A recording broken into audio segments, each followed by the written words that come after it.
L'avocate des victimes dans le procès de Laurent Gbagbo Charles Blé Goudé s'exprime sur les derniers développements de l'affaire. Face à la presse, Maître Paulina Massida apporte des précisions sur la décision de l'acquittement et la suspension de la libération de Laurent Gbagbo et Charles Blé Goudé.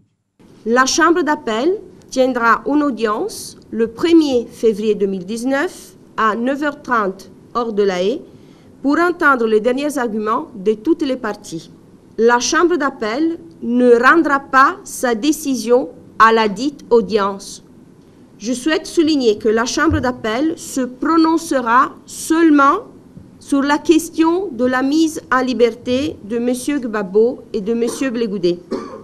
En ce qui concerne la décision d'acquittement, il faudra attendre le dépôt par la Chambre de première instance de sa décision écrite motivée.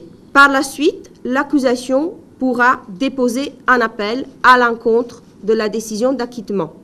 729 victimes autorisées par les juges de la Cour pénale internationale ont pris part à la procédure.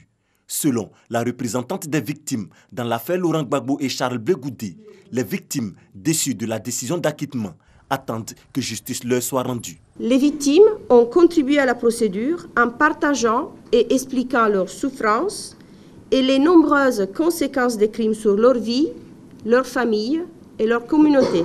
Conséquences qui ont encore des répercussions sérieuses dans leur quotidien.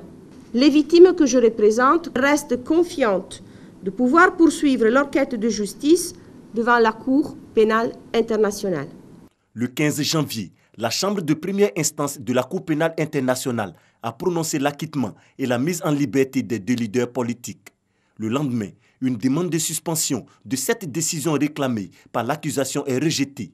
Le 18 janvier, la majorité des juges de la Chambre d'appel octroie la demande d'effet suspensif de la décision de libération de Laurent Gbagbo et de Charles Blé Goudé.